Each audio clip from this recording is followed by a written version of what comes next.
नमस्कार, मी पंजाब डक. आज आहे 13 जून 2026. शेतकऱ्यांनो, घाबरू नका. यावर्षी एल निनो वगैरे काही नाही. सगळ्याच्या पेरण्या होणार आहेत. मी म्हटलं होतं 7 ते 14 मध्ये बऱ्याच भागातल्या पेरण्या होतील, लागवडी होती. तर तुरळक भागातल्या काय झालं, जिथं पाऊस पडला तिथं झाल्या. आणि तुम्हाला पाहू शकता, हे बीड आपलं माजलगाव तालुक्यामधले ही कापसाची लागवड बघा. हे संपूर्ण कापूस उगवलेले आहेत. यांच्या लागवडी देखील कापसाच्या झाल्या आणि कापूस उगवले. तर सगळ्यांचे काय होणार आहे, तर सगळ्यांचे अशाच पेरण्या होणार आहेत. आता 21 ते 30च्या दरम्यान म्हणजे जूनच्या शेवटच्या आठवड्यात परत एकदा चांगला मोसमी पाऊस येणार आहे. त्याच्यामध्ये महाराष्ट्राच्या जवळजवळ सगळ्या भागाची पेरणी देखील होणार आहे आणि कापसाच्या लागवडी देखील होणार आहे. म्हणून माझं तरी म्हणणं आहे, शेतकऱ्यांनी घाबरू नये. एल निनो वगैरे काही नाही. काय होणार, सुरुवातीपासूनच मी म्हणलो ना, 3 टप्प्यामध्ये पाऊस पडणार आहे. एक 7 ते 14 मध्ये, म्हणजे आज 13 तारीख आहे, तर 7 ते 14 मध्ये काही भागात पडेल. आणि त्याच्यानंतर काय होणार आहे की 21 ते जूनच्या शेवटच्या आठवड्यात पाऊस पडणार आहे. तर त्याच्यामध्ये संपूर्ण राज्यातल्या जवळपास 70-80% लोकांच्या पेरण्या होतील आणि लागवडी होतील. आणि त्याच्यातून जर काही शेतकरी उरले तर 7 जुलै ते 14 जुलैच्या दरम्यान राज्यामध्ये काय होणार आहे, पुन्हा राहिलेल्या शेतकऱ्याच्या पेरण्या होणार आहेत. म्हणून हे देखील सर्व शेतकऱ्यांना लक्षात येतं. शेतकऱ्याला सांगू इच्छितो, शेतकऱ्यांना यावर्षी एल निनो नाही, दुष्काळ नाही, पाऊस पडणार आहे, जेमतेम पडणार आहे, पिकाला लागेल तसा पडणार आहे. मात्र सगळे पिकं चांगले येणार आहे. काही घाबरून जायची चिंता नाही. पाऊस काय होणार आहे, फक्त काय होणार आहे, टप्प्याटप्प्यानं पडणार आहे. आणि जिथं पडला तिथं त्यांच्या पेरण्या होतील. ज्यांच्या जमिनीमध्ये ईदभर ओल गेली त्यांच्या पेरण्या देखील सुरू होतील. आम्ही केजकडे काल गेलो होतो, अंबाजोगाई परिसरामध्ये. काल तिकडे सोयाबीनच्या पेरण्या चालू झालेल्या आहेत, कारण की तिकडे खूप पाऊस पडला. असं हे पाऊस काय होणार आहे, 18 तारखेपासून म्हणजे 18 जून पासून पुन्हा आणखीन काय होणार, दररोज वेगवेगळ्या भागात काय होणार आहे, ते पाऊस पडत राहणार आहे. आणि ज्यांच्याकडे जास्त पाऊस होईल ते मग ते शेतकरी पेरणीचा निर्णय घेतील. पण शेतकऱ्याला सांगू इच्छितो, दुष्काळ वगैरे काही पडणार नाही. परत एकदा सांगतो, 2026ला सरासरी इतका पाऊस पडणार आहे, जेमतेम पडणार आहे. जूनमध्ये थोडाफार कमी राहणार आहे, जुलैमध्ये जास्त पडणार आहे, ऑगस्टला कमी राहणार आहे. आणि सप्टेंबर ऑक्टोबरमध्ये मात्र परतीचा पाऊस धुमाकूळ घालणार आहे. म्हणून हा अंदाज लक्षात घ्यायचा. तर मी म्हटलं होतं, आमच्या भागात देखील काही भागामध्ये धूळ पेरण्या झाल्या होत्या. तर काल आम्हाला खूप, म्हणजे काल 12 तारखेला खूप पाऊस झाला. त्यांच्या देखील सरक्याला म्हणजे कापसाला जीवदान भेटलं. आता हे इकडे माजलगावकडे जात आहे, तर इकडे देखील हे संपूर्ण हे कापसं देखील या ठिकाणी उगवलेले आहेत. आणि यांना एक पाऊस पडला की झालं, यांचं संपूर्ण जमून जातं. तसंच सगळीकडे महाराष्ट्रामध्ये सगळ्या शेतकऱ्याची पेरणी होणार आहे. काही चिंता करायची गरज नाही. एल निनो नसतं, काही नसतं. तुम्हाला सांगू इच्छितो, दरवर्षी काय झालं, निसर्ग 22 दिवस पुढे सरकला, थंडी 22 दिवस पुढे सरकेली, उन्हाळा 22 दिवस पुढे सरकेला आणि पावसाळा 22 दिवस पुढे सरकेला. मग दरवर्षी पाऊस कधी येतो, 7 जूनला येतो. तर दरवर्षी हे निसर्ग 22 दिवस पाऊस उशिरा येणार. म्हणून म्हणतो, दरवर्षी जूनच्या शेवटच्या आठवड्यात पेरणी होणार आहे. आणि यावर्षी देखील जूनच्या शेवटच्या आठवड्यात शेतकऱ्याची पेरणी होईल आणि सगळ्या शेतकऱ्याच्या लागवडी देखील होणार आहेत.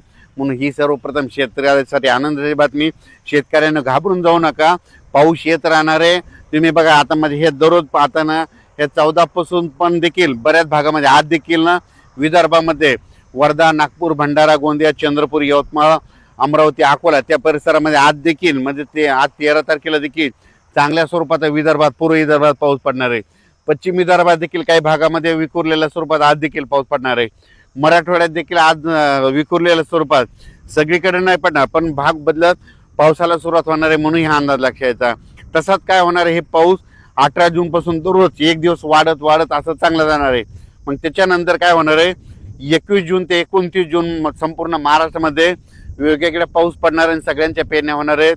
म्हणून शेतकऱ्यांनी घाबरून न जाता फक्त धीर ठेवा. पाऊस येणार आहे, पाऊस पावसाचं काम करतो. म्हणून आपण देखील, बरेच जण असे म्हणालेत की दुष्काळ पडेल, दुष्काळ वगैरे काही पडणार आहे. तुम्ही बघा, जूनच्या अखेर, जूनच्या आपण 1 जुलैला काय करू, परत एक अंदाज देऊ, संपूर्ण पेरण्या झालेल्या दिसतील. पण शेतकऱ्याला सांगायचं होतं, घाबरून जायचं कारण नाही. ओल जमिनीमध्ये ईदभर ओल गेल्याच्या नंतर तुम्ही तुमचा पेरणीचा निर्णय घ्या. आजच्यात एक मेसेज दिला जाईल. पण शेतकऱ्याला सांगू इच्छितो की पेरण्या 3 टप्प्यात होणार. पहिल्यापासून मी म्हणतो की 7 ते 14 मध्ये एक टप्पा राहील. त्याच्यानंतर आता जे दुसरा टप्पा आहे ते 21 जून ते 30 जूनच्या दरम्यान एक पेरणीचा टप्पा राहणार आहे.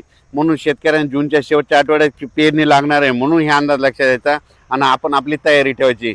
आणि त्याच्यामधून समजा जूनच्या शेवटच्या आठवड्यामध्ये काही ठिकाणी डिझेल नाही भेटलं, ट्रॅक्टर नाही भेटले, कोणाच्या शेतामध्ये वापसा नसली तर त्यांना 10 जुलै ते 15 जुलैमध्ये जे पाऊस पडेल मग त्याच्यामध्ये शेतकऱ्याच्या पेरण्या होणार आहे. तर पाहू शकता हे मी इकडल्या माजलगाव परिसरामध्ये बीड जिल्ह्यामध्ये हे इकडं पाऊस पडलेला आणि ही इतकी जमिनीमध्ये ओल आहे बघा. तर हे शेतकऱ्याचं कापसाचं पीक आहे. या ठिकाणी असे सगळे कापसं निघालेले आहेत. आता यांचं एक पाऊस पडला का झालं यांचे कापसं सुरू होतील. म्हणून शेतकऱ्यांना घाबरू नका, यावर्षी चांगला पाऊस पडणार आहे, शेतकरी मालामाल होणार आहे. म्हणून ही सर्वप्रथम शेतकऱ्यासाठी आनंदाची बातमी. आता जे पाऊस सुरू होणार आहे म्हणजे काय होणार आहे 18 जून पासून विदर्भाकडून पाऊस सुरू होईल. मग त्याच्यामध्ये काय होईल ते पाऊस थोडं पुढे होईल. 18ला काही भागात पडेल, 19ला दुसऱ्या भागात पडेल, 21ला तिसऱ्या, असं करत करत काय होणार आहे 21 पासून ते 29 पर्यंत सगळीकडे पाऊस पडेल आणि सगळ्या शेतकऱ्याच्या पेरण्या होईल. उत्तर महाराष्ट्राकडे देखील काय होईल 21 ते 30 मध्ये पाऊस येईल आणि त्यांच्या देखील उत्तर महाराष्ट्रामध्ये नंदुरबार जिल्हा झालं, धुळे जिल्हा झालं, जळगाव जिल्हा झालं, सोयगाव तालुका, तिकडे कन्नड, सिल्लोड, संभाजीनगर, वैजापूर, गंगापूर ह्या पट्ट्यामध्ये देखील काय होणार आहे 21 ते 30 मध्येच पेरण्या लागतील. म्हणून हे देखील त्या उत्तर महाराष्ट्रातल्या शेतकऱ्यांनी देखील अंदाज लक्षात यायचा. मराठवाड्यात देखील परभणी जिल्हा, लातूर जिल्हा, बीड जिल्हा, जालना जिल्हा, संभाजीनगर, धाराशिव जिल्हा या भागात देखील 18 तारखेला तसा पाऊस सुरुवात होईल. 16-17ला देखील काही भागात पडेल, पण 18ला काही ठिकाणी पडेल. पुन्हा त्याच्यानंतर 21च्या नंतर देखील भागात पडेल आणि जिथे जास्त पाऊस पडेल ते देखील पेरणी करतील. म्हणून मराठवाड्यात शेतकऱ्यासाठी आनंदाची बातमी. पश्चिम महाराष्ट्राकडे देखील काय होईल अशीच परिस्थिती राहील. 21 ते 29 जूनच्या दरम्यान वेगवेगळ्या भागात पाऊस पडेल आणि त्यांच्या देखील पेरण्या लागतील. म्हणून हे अंदाज लक्षात यायचा. एकदम सगळीकडे सारखा पाऊस पडणार नाही, दररोज वेगवेगळ्या भागात पडेल. आज इथं पडेल तर उद्या तिकडे पडेल, असा करत करत पाऊस पडणार आहे आणि सगळ्याच्या पेरण्या होणार आहेत. धन्यवाद.